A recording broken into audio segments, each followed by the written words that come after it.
नमस्कार दोस्तों, जय जोहार।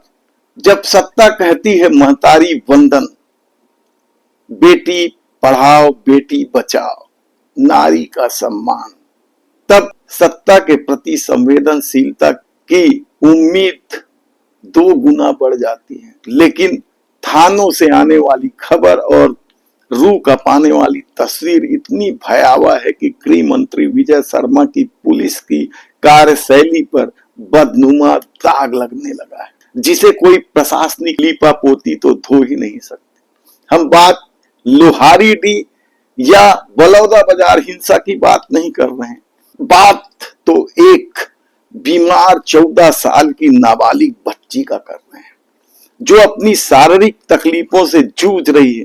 उसे अस्पताल की एक गलत रिपोर्ट के आधार पर अपराधी की तरह रात को घर से उठा लिया जाता है और उसके बाद जो होता है वह कानून का राज नहीं बल्कि वर्दीधारी तालिबान का क्रूर चेहरा है, कहा जाए तो गलत नहीं होगा। रात भर भूखा रखा गया, दुपट्टे से गला तक दबाया गया। यह पुलिस है या कसाई खाना, तय आपको करना है। इस पूरे मामले में पुलिस ने सुप्रीम कोर्ट के गाइडलाइन और पास्को एक्ट की धज्जियां तो उड़ाई है, मानवता को भी शर्मसार किया है। बात हम सोमनी थाने की कर रहे हैं, राजनांदगांव जिला। दो बड़े नेता इस क्षेत्र के चेहरे माने जाते हैं, डॉक्टर रमन सिंह और खुद डिप्टी सीएम विजय शर्मा, जिनके पास गृह मंत्रालय भी है। और यदि वहां की पुलिस इस तरह से तालिबानी खेल खेल रही है, तब आप समझिए कि छत्तीसगढ़ की पुलिस का क्या रवैया है। 25-26 तारीख की घटना है यह, मई महीने की। कहते हैं उसके मामा के घर से घसीट कर थाने लाया गया और यह रात को 9 बजे, जबकि नियम कहता है कि सूर्यास्त के बाद किसी भी महिला को थाने में नहीं रखा जा सकता। लेकिन विजय शर्मा की पुलिस है, कागजों पर जो नियम और कानून बने हैं उसे ताक पर रखती है। पूरी रात उस मासूम 14 साल की बच्ची को भूखा रखा गया। एक महिला आरक्षक उस बीमार बच्ची से अश्लील सवाल करते रही और मानसिक रूप से तोड़ने वाला हरकत करते रही। एक ही सवाल उस बच्ची से किया जा रहा था, किससे दैहिक संबंध बनाए हो। बच्ची के पिता ने तो सीधे सीधे आरोप लगाया है, बच्ची का गला दुपट्टे से दबाने की कोशिश भी हुई। बच्ची के पिता ने तो साफ तौर पर कहा मारपीट भी की, चेहरा नोचा। विजय शर्मा से तो कोई सवाल करना ही बेईमानी है। क्या इन दिनों पुलिस को ऐसी ही ट्रेनिंग दी जा रही है? क्या पुलिस कर्मियों की इंसानियत मर चुकी है? इन सवालों के बीच हम आते हैं उस असली घटना पर, जिस वजह से उस बच्ची को रात भर थाने में प्रताड़ित किया गया। सोमनी स्वास्थ्य केंद्र की medical officer doctor Mohania Sahu ने बिना सोचे समझे एक गलत किट से उस बच्ची को गर्भवती घोषित कर दिया। लेकिन ये छत्तीसगढ़ की पुलिस है, भले अपराधियों को पकड़ने में तत्परता ना दिखाए, लेकिन निरपराध लोगों को और मासूमों को प्रताड़ित करने में बेहद त्वरित कार्रवाई करती है। और पुलिस की फुर्ती देखिए, बिना किसी सोनोग्राफी या पुख्ता मेडिकल बोर्ड की जांच के झूठी खबर फैला दी पूरे गांव में कि यह बच्ची गर्भवती है और इसे पकड़कर ले गई रात को 9 बजे। अस्पताल की तो अपनी लापरवाही है। आज इस अस्पताल की लापरवाही की वजह से वह परिवार पूरे गांव में बदनाम हो चुका है और पुलिस या प्रताड़ना के सदमे में वह आत्महत्या जैसे कदम उठा ले तो कोई अचरज की बात नहीं। ऐसे में जिम्मेदार कौन? अब देखिए, जब यह मामला बड़ा होने लगा, हंगामा मचने लगा, तो क्या मजाकबाजी चला है।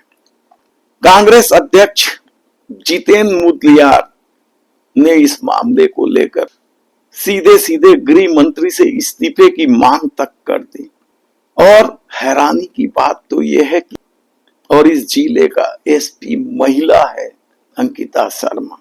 थाना प्रभारी अरुण नामदेव को इस हंगामे के बाद पहले लाइन अटैच किया गया, फिर निलंबित किया गया, तो medical officer doctor Moniya Sahu को जिला अस्पताल में अटैच कर दिया गया। ये न्याय है या अपराधियों को बचाने का सेफ पैकेज?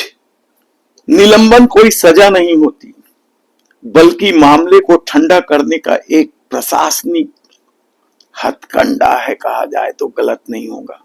ऐसे में सबसे बड़ा सवाल तो ये है कि पास्को एक्ट के उल्लंघन के लिए थाना प्रभारी के खिलाफ कार्रवाई क्यों नहीं हुई? उस महिला आरक्षक के खिलाफ एफआईआर क्यों नहीं हुई जो रात भर अश्लील पूछताछ करते रही उस मासूम बच्ची से? उस डॉक्टर का लाइसेंस क्यों रद्द नहीं किया गया, जिसकी वजह से वह परिवार अब भी सदमे में है? पूरे क्षेत्र में बदनामी हो चुकी है। इस मामले को लेकर बाल संरक्षण आयोग की अध्यक्ष वर्णिका शर्मा ने जरूर पूरी पुलिस को घेरे में लिया। उन्होंने साफ कहा है कि यह मानवाधिकार का उल्लंघन है और ऐसे दोषियों के खिलाफ कड़ी से कड़ी कार्रवाई करनी चाहिए, एफआईआर दर्ज होनी चाहिए और सलाखों के पीछे ऐसे अपराधियों को होनी चाहिए। ये बाल संरक्षण आयोग की अध्यक्ष वर्णिका शर्मा ने साफ तौर पर कहा है। ऐसे में जो जख्म, सामाजिक बदनामी उस परिवार को मिला है, उसकी भरपाई कैसे होगी? हम मुआवजे की बात नहीं कर रहे हैं, सरकार तो मुआवजा देके इतिश्री कर लेती है। जब तक ऐसे दोषियों पर कार्रवाई नहीं होगी, चाहे वह कितना भी बड़ा अपराधी हो, नाम वाला हो, तब तक यह सिलसिला चलता रहेगा। यह बात गृह मंत्री विजय शर्मा को ही नहीं, मुख्यमंत्री विष्णुदेव साय को भी याद रखनी चाहिए। यह सिर्फ थाने की विफलता नहीं है, बल्कि पूरे सिस्टम की विफलता। आप सोचिए कि क्या दादागिरी है। सोमनी जैसा क्षेत्र और दूर दराज यदि आदिवासी क्षेत्र हो तो पुलिस क्या नहीं करती होगी, आती भी है खबरें।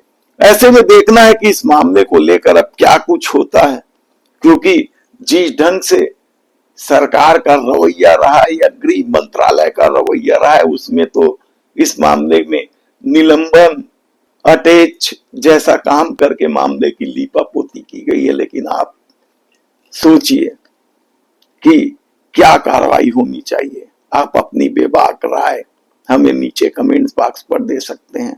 हम आपको ऐसी ही खबरों के साथ सत्ता की करतूत को सामने लाते रहेंगे। यदि आपने हमारे चैनल को सब्सक्राइब नहीं किया है तो प्लीज सब्सक्राइब कीजिए और बेल आइकन का बटन दबा दीजिए। और एक आग्रह और है कि इस खबर को अधिक से अधिक शेयर कीजिए ताकि दोषी लोगों के खिलाफ कड़ी कार्रवाई हो सके और दूसरा कोई इस तरह की हरकत करने से पहले 10 बार सोचे।